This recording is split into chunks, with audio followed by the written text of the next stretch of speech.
बारिश में कपड़े धोने वाली बहू। आनंद की शादी रेखा के साथ होती है और रेखा शादी करके अपने ससुराल आ जाती है। रेखा राजस्थान की रहने वाली थी और बहुत संस्कारी थी। मुझे आशीर्वाद दीजिए मम्मी जी पापा जी कि मैं इस घर को अच्छे से संभालूं और आप लोगों को शिकायत का कोई भी मौका ना दूं। मैं तो बहुत भाग्यवान हूँ जो मुझे तेरे जैसी संस्कारी बहू मिली है।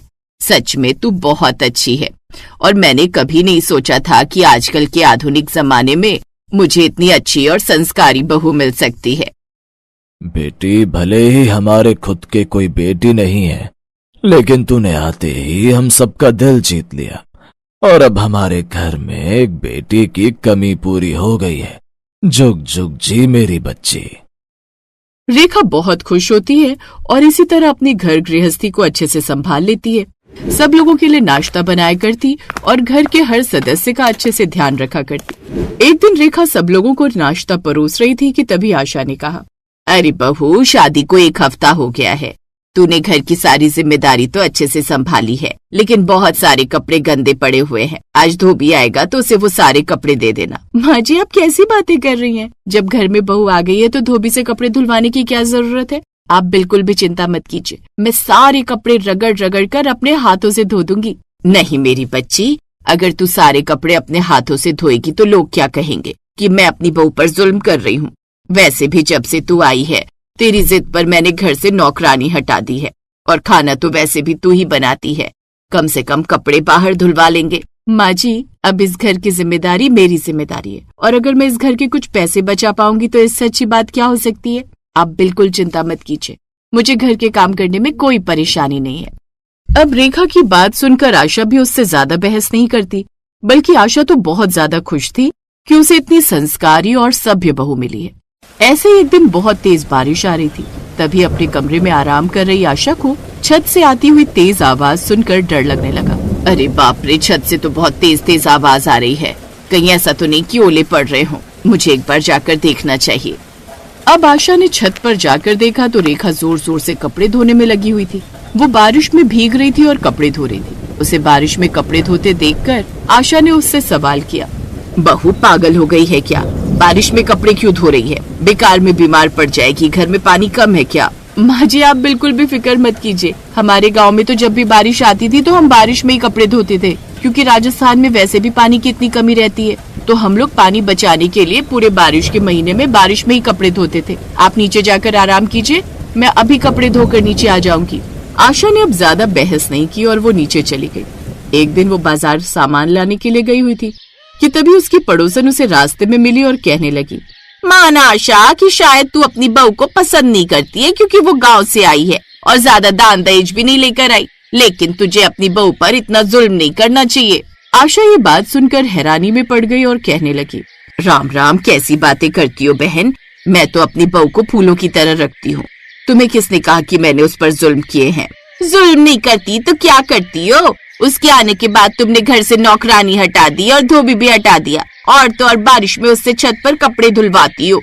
नहीं बहन, उसको खुद ही बारिश में कपड़े धोना अच्छा लगता है, इसलिए मैं कुछ नहीं कहती। वो कहती है कि बारिश में कपड़े धोने से पानी की बचत होती है।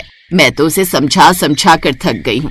रहने दो, मैं सब जानती हूँ। ये सब कुछ तुम जानबूझकर कर रही हो। खैर कोई बात नहीं, मैं तो तुम्हें समझा ही सकती हूँ कि आजकल के जमाने में तुम्हें ये सब नहीं करना चाहिए। किसकी बहू किस बात पर केस कर देना कह नहीं सकते, तो थोड़ा संभल कर रहो।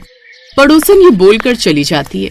आशा को ये बात सुनकर बहुत गुस्सा आता है और वो घर आकर अपनी बहू रेखा पर पहली बार गुस्सा करते हुए कहती है, रेखा बहू, मेरी बात ध्यान से सुन लो।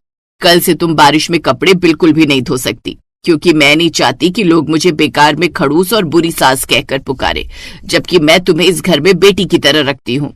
माँ जी, अब आप दूसरों की बातों को इतना दिल पर क्यों लगा रही हो? मुझे बारिश में कपड़े धोना अच्छा लगता है। इससे मेरे शरीर की सारी गंदगी भी निकल जाती है और बारिश में भीगने की वजह से मेरा तनाव भी कम हो जाता है। हाँ, तुम तो किसी राज्य की नेता लगी हुई हो ना, जो तुम्हें तनाव हो रहा है। बस बोल दिया, कल से तुम्हें बारिश में कपड़े धोने की बिल्कुल भी जरूरत नहीं है। वैसे भी मौसम बदल रहा है, तुम बीमार पड़ सकती हो। 1-2 बार तो बारिश आने पर आशा के कहने की वजह से रेखा बारिश में कपड़े धोने नहीं जाती, लेकिन एक दिन आधी रात को बहुत तेज बारिश हो रही थी। रेखा से रहा नहीं जाता और वो उठकर कहती है, बहुत तेज बारिश हो रही है, बारिश में नहाने का भी मन कर रहा है और कपड़े धोने का भी मन कर रहा है। एक काम करती हूँ, घर में तो सब सो रहे हैं, चुपचाप छत पर कपड़े ले जाकर धो देती हूँ, किसी को क्या ही पता चलेगा। अब रेखा सारे कपड़ों को एक बाल्टी में रख देती है और छत की तरफ जाने लगती है, लेकिन उसकी पायल और चूड़ी की आवाज बहुत तेज आ रही थी। आशा अपने कमरे में उस आवाज को सुनकर डर जाती है। हे राम जी, ये सब क्या है? ये आपकी कैसी लीला? हाय, रात ही रात को चूड़ी और पायल की आवाज आ रही है, कहीं कोई चुड़ैल का साया तो नहीं हमारे घर में। आशा डर रही थी, जिसके बाद वो अपनी बहू के कमरे में जाकर देखती है तो बहू गायब थी। 1000 कुत्तों की दुम को सीधा किया जा सकता है, लेकिन मेरी बहू को सीधा नहीं किया जा सकता। ये फिर से बारिश में कपड़े धोने चली गई, वो भी इतना मना करने के बाद। आशा अब सोने के लिए जाने लगती है तो वहीं रेखा कपड़े धोने के बाद उन्हें सुखाकर नीचे उतर रही थी, लेकिन उसके पूरे कपड़े भीग गए थे और सीढ़ी से अंधेरे में उतरते हुए उसका पैर फिसल जाता है और वो धड़ाम से गिर पड़ती है। ये तो शुक्र है कि उस समय आशा जाग रही थी। वो तुरंत ही भागकर उसके पास जाती है और अपनी बहू को संभालते हुए कहती है, और बहू, आ गया स्वाद? तुझे कितनी बार कहा था कि बारिश में कपड़े मत धो, लेकिन तू तो मेरी सुनती नहीं है। अरे, तुझे बारिश में रहना इतना ही ज्यादा पसंद है तो तू कभी कभी बारिश में नहा लिया कर, लेकिन इस तरह कपड़े धोने की क्या जरूरत थी?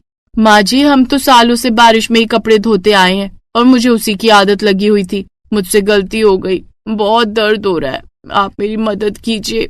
आशा अब अपने पति और अपने बेटे को जगा देती है और उसके बाद डॉक्टर को बुलाकर रेखा का इलाज करवाती है।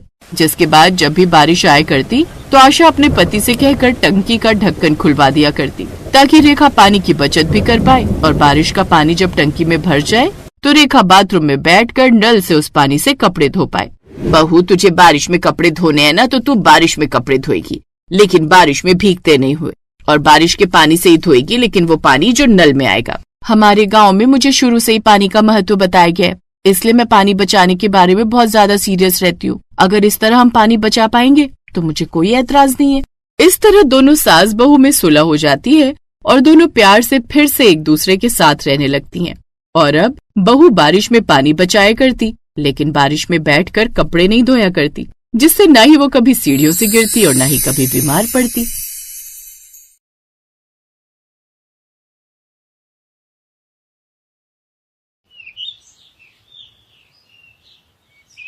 मैं तुम्हारे बिना नहीं रह सकता अंजलि, अब बस तुम जल्दी से शादी कर मेरे घर आ जाओ।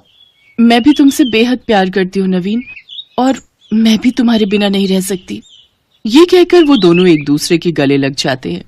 नवीन और अंजलि एक ही गांव के रहने वाले थे। बचपन से साथ में खेलते खेलते उन्हें एक दूसरे से प्यार हो जाता है, लेकिन उन दोनों के प्यार से सारा गांव उनके खिलाफ था। एक रोज, माँ, तुम्हें पता है पूरा गांव भैया और उस अंजलि के बारे में क्या क्या बातें कर रहे हैं, कि ये दोनों एक दूसरे से प्यार करते हैं और शादी करना चाहते हैं। क्या ये सच है? हाँ माँ, भला मैं क्यों झूठ बोलूंगी। यकीन ना हो तो अभी भैया आने वाले, आप उन्हीं से पूछ लेना, अभी भी वो उसी से मिलकर आ रहे हैं। मैं कुएं पर पानी लेने गई थी तो दोनों को एक दूसरे के साथ देखा था। ये सुनकर शारदा गुस्से में आ जाती है। उस लड़की की इतनी हिम्मत कि मेरे बेटे को अपने प्रेम जाल में फंसा लिया। कुछ देर बाद नवीन घर लौटता है तो शारदा उसे प्यार से समझाती है। नवीन बेटा, तू समझने की कोशिश कर, तुम दोनों एक ही गांव के रहने वाले हो। एक ही गांव में रहने वाले लोग आपस में शादी नहीं कर सकते। एक गांव में रहने वाले भाई बहन या किसी और रिश्ते से जाने चाहते हैं, और शादी की इतनी ही जल्दी है तो दूसरे गांव की किसी अमीर लड़की से मैं तेरी शादी करवा देती हूँ। वो दहेज भी खूब लाएगी। मैं कुछ नहीं जानता माँ, शादी उसी से करनी चाहिए जिससे प्यार होता है, और अंजलि इसी गांव की है तो क्या फर्क पड़ता है। बचपन से मैं उसके साथ रहा हूं, वो मेरी दोस्त थी, लेकिन अब मुझे उससे प्यार हो गया, और आप लोग इस रिश्ते को समझने की कोशिश क्यों नहीं कर रहे? अरे बेटा, तू समझ क्यों नहीं रहा? वो अंजलि दिन भर तो गांव के लड़कों के साथ कंचे और गुल्ली डंडा खेलती रहती है, तो भला वो क्या ही घर संभालेगी। तू मेरे लिए बहू ही लाना चाहता है तो ढंग की ला। माँ, मैं अंजलि के साथ बचपन से रहा हूं, इसीलिए अच्छे से जानता हूं कि वो घर को संभाल लेगी। शारदा, ये इतना कह ही रहे हैं तो तुम मान क्यों नहीं जाती? और वैसे भी हमारा गोत्र तो अलग अलग है ना। आखिर में सबके कहने पर शारदा इस शादी के लिए मान जाती है, और कुछ दिन बाद अंजलि ब्याह कर घर आ जाती है। शारदा उसका गृह प्रवेश करने के लिए दरवाजे पर खड़ी थी, लेकिन उसकी नजरें बार बार बाहर की तरफ जा रही थी। भाग्यवान, तुम बार बार बाहर क्या देख रही हो? बहू का स्वागत करो। दहेज देख रही हूँ जी। उस भोला राम ने आखिर दहेज में क्या क्या दिया है? अरे उसने अपनी बेटी दे दी, ये क्या कम है? और वैसे भी वो बेचारा गरीब है, क्या ही दहेज देगा। शारदा मुंह बनाते हुए गैर मन से अंजलि का गृह प्रवेश कराती है। बेटी जाओ, अपनी भाभी को उसका कमरा दिखा दो। काजल शारदा को कमरे में ले जाती है।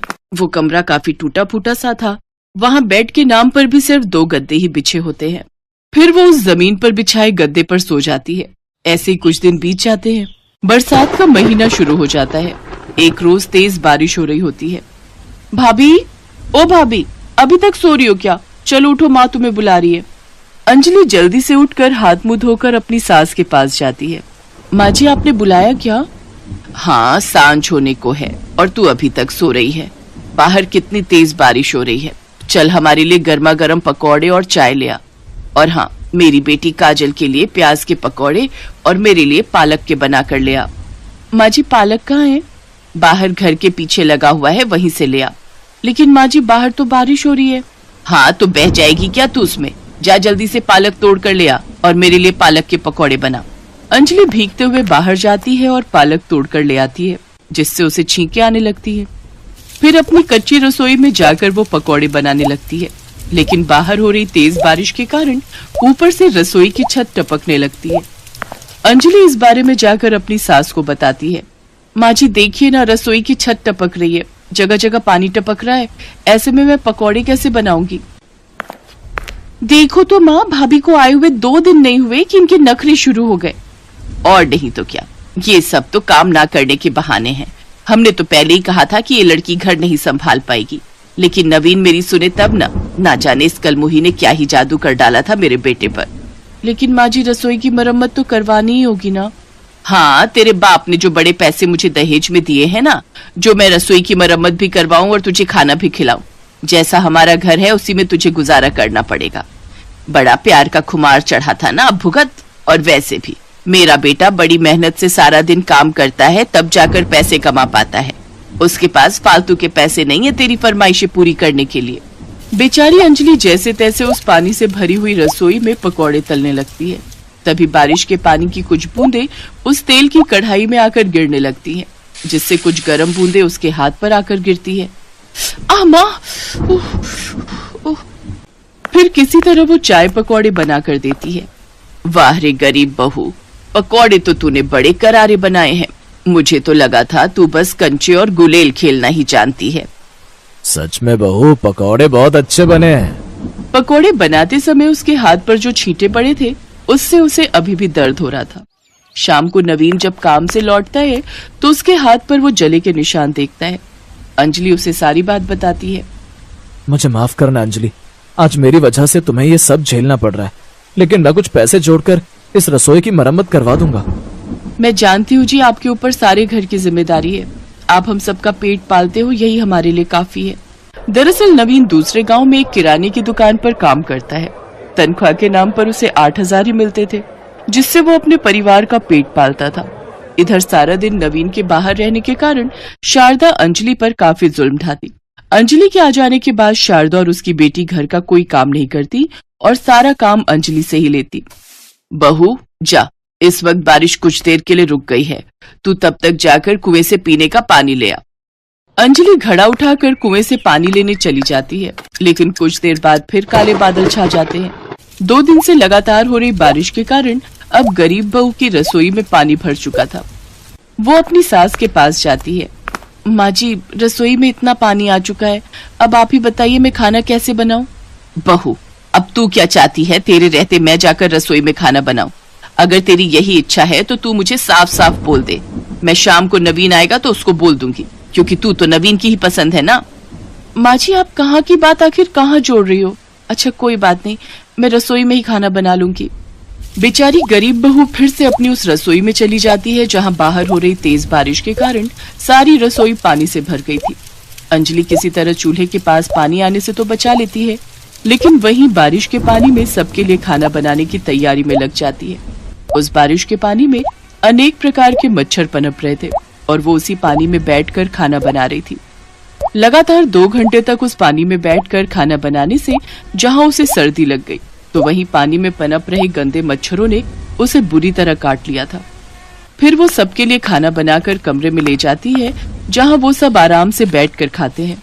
फिर बर्तन धोने के कुछ देर बाद अंजलि अपने कमरे में आती है तो उसका शरीर थर थर कांपने लगता है और उसके शरीर पर तरह तरह के लाल दाने उगाते हैं, जिसके बाद अंजलि वही चक्कर खाकर गिर जाती है।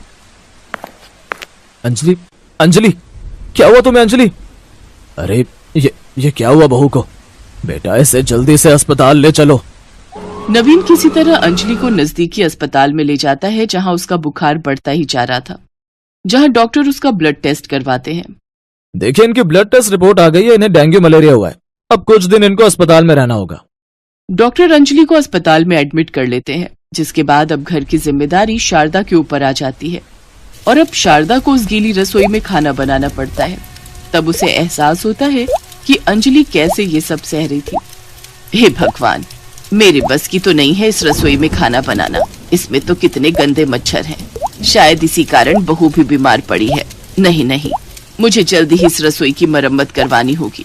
अगर समय रहते मैंने उसकी सुन ली होती तो आज बहू की ये हालत नहीं होती। शारदा को अपनी गलती का एहसास होता है। कुछ दिनों बाद अंजलि ठीक होकर घर लौट आती है और अब शारदा अपने बेटे से कहकर लाला से कुछ पैसे उधार लेकर रसोई की मरम्मत करवा देती है, जिससे अब बाहर कितनी भी बरसात हो, लेकिन अब वो रसोई कभी पानी से भरी हुई नहीं रहती और ना ही उसमें कहीं से पानी टपकता। अब गरीब बहू को बरसात आने पर भी कोई डर नहीं रहता।